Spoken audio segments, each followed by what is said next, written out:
Hello and welcome to my channel. I'd like to thank all the subscribers. If you haven't subscribed, please hit that subscribe button down below.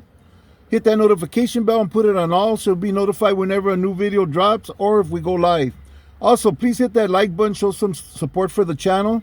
Whether or not you're subscribed, I'd really appreciate that. It really helps us in the algorithm. Okay, so today's topic is going to be something that took place here in my neighborhood. It was during a time where we used to have these football games against different neighborhoods, right? This particular day, we were playing football against Lopez Maravilla. They had a really, really good football team. So did we. We had a lot of football players from our neighborhood that were on the Garfield varsity and JV football teams.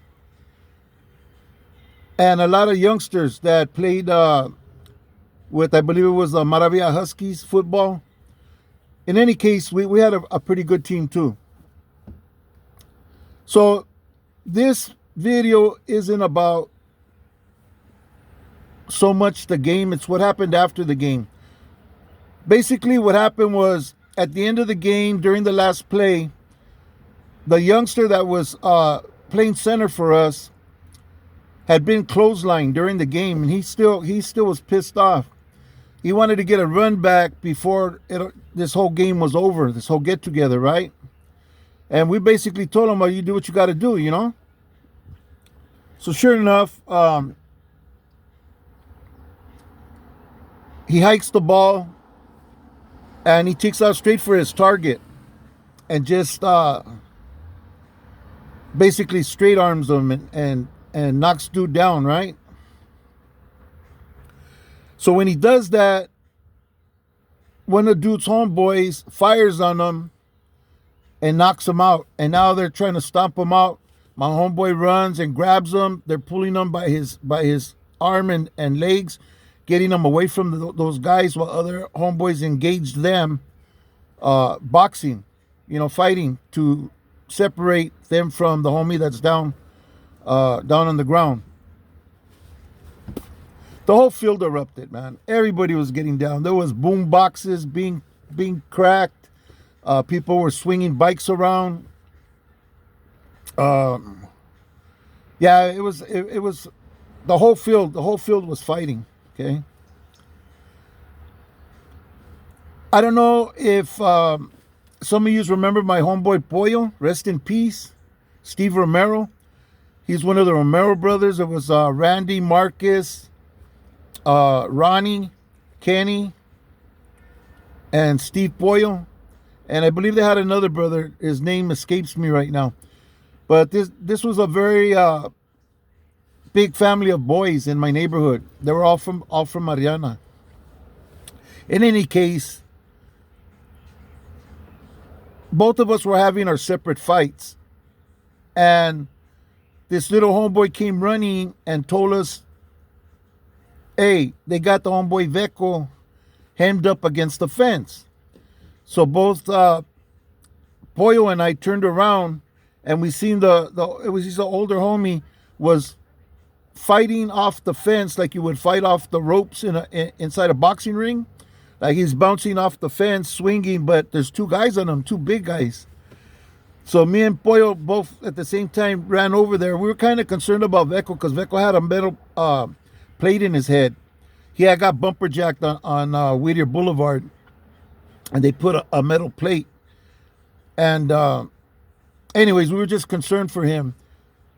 He was handling his own, but still, we didn't want him to get hurt up there. We ran over there, peeled these two guys off him, got busy with them, got the homeboy up off the fence. Anyways, I'm just gonna skip forward, okay? Because I don't want to say how this whole basically gang fight ended, okay? But it was coming to an end now. Everybody was departing, and we had some homegirls that were there videotaping. They were videotaping the football game, right? They had a really nice camera, really nice recorder, right? Not a little handheld one. This was a big one. They were doing a nice recording. Um, they exited first. The girls all exited first, and then we were exiting behind them. And when the girls were getting in the car, these two dudes with black sweatshirts on, with writing on them. You see them a lot. You know, when somebody passes away, they wear these kind of sweatshirts sometimes. You know, you put your homie's picture or their name or rest in peace, whoever passed, right? Well, these two dudes were getting at the homegirls, right? But we couldn't tell if they were getting at them, like trying to pick up on them, or they were banging on them. We couldn't tell from where we were at. We were across the street. But me and Pollo start walking over there, and then one of the homegirls like was calling us with her hand, like waving us like to go over there, right? So when we started getting up to the car, one of them walked away, and the other one was like, "What's up?" And then he said, "Es barrio." He started like, you know, getting active. So I went around one side of the car, Pollo went around the other, so that no matter which way he left, one of us was going to get him, right? Well, he took off in my direction, right? So I threw a couple of punches. I tried to kick the back of his foot to knock him down. He stumbled a little, but he kept running, right? By then, the guy who walked away first had made it almost to the corner of Mednick and 3rd Street, okay? Across the street from the football field. There was a clinic there. It was called Medbrook. And this girl was sitting down on the wall. Well, dude went up to her. She reached in her purse and handed dude something, right? You know, we all could guess what that was. But me and Pollo were still going towards these guys, right? And dude started busting at us, right? So we both turned off and we started running to my car.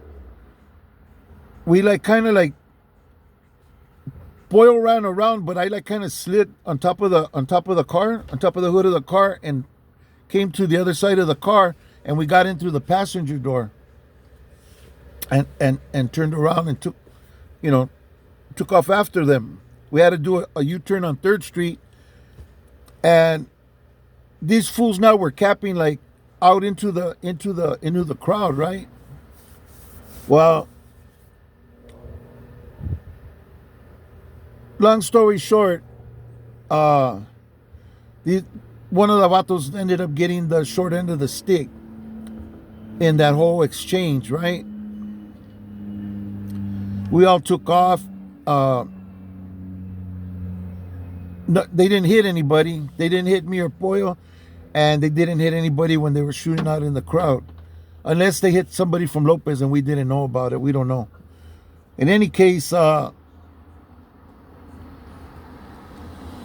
it was like it caught us off guard because we just finished. First of all, we went there to have a good time. Everybody took their families with them. There was people there with their kids, their wives, on both sides of the sideline. You know, Lopez Maravilla was very much family orientated, just like our barrio. Pops will come down with the family and to go watch, whoever they're coming with play football. Maybe Pops was an older vato from Lopez. Same thing with Mariana. Excuse me. There was people of all ages there on this field. It was a terrible thing, just the fact that everything erupted the way it did.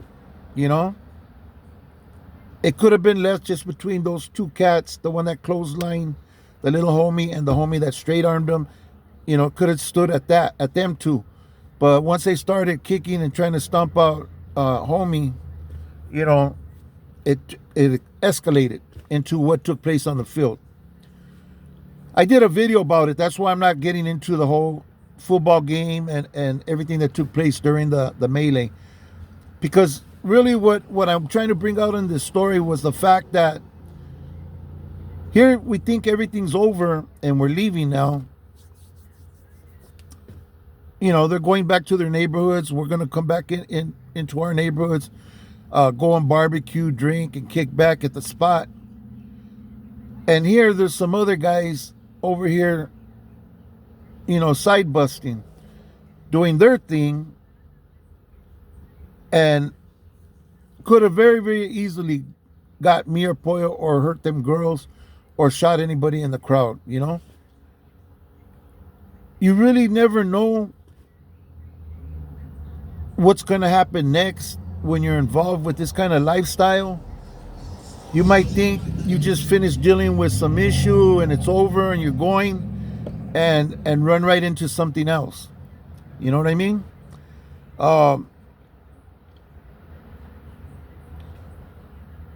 Luckily, nobody got shot. The girls were okay.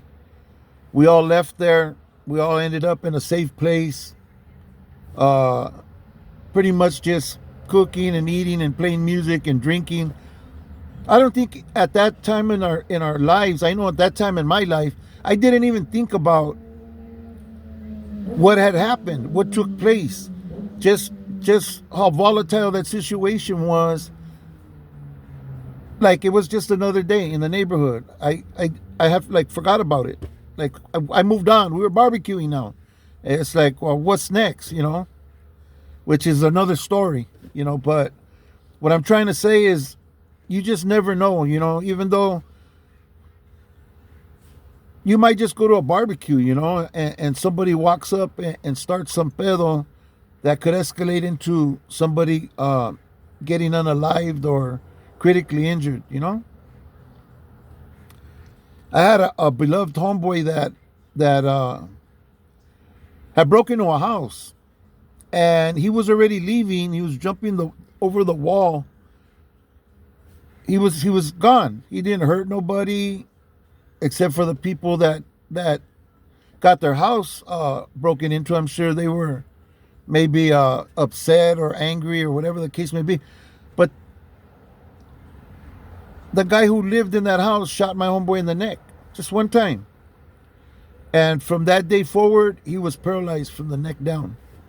He lived the rest of his life in a wheelchair, and you don't think about that. You think you just did something, it's over, you're taking off, and you could be faced with another detrimental situation, one that could disable you or put you in a box, Street life, I know, has its appealing parts to it, but there's so much danger involved and so much violence and people using, especially nowadays. Back then, people really didn't use toys too much. Now everybody's walking around with toys. Junior high school kids are walking around with toys in their backpacks. You know what I mean? And it's like a whole different environment now. A lot more lethal. And the game's being played on a whole other level. On top of that, we have all of these video cameras and everything that'll get you caught up and sent to prison for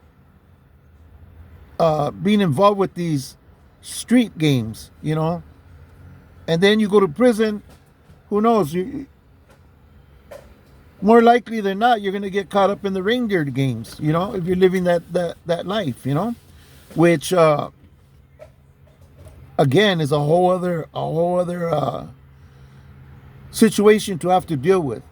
It's not like all the dangers of the street and living the gang life is over. No, you go to prison and jail, and it's just a different scenario, a different situation with the same type of dangers and risk of losing your life.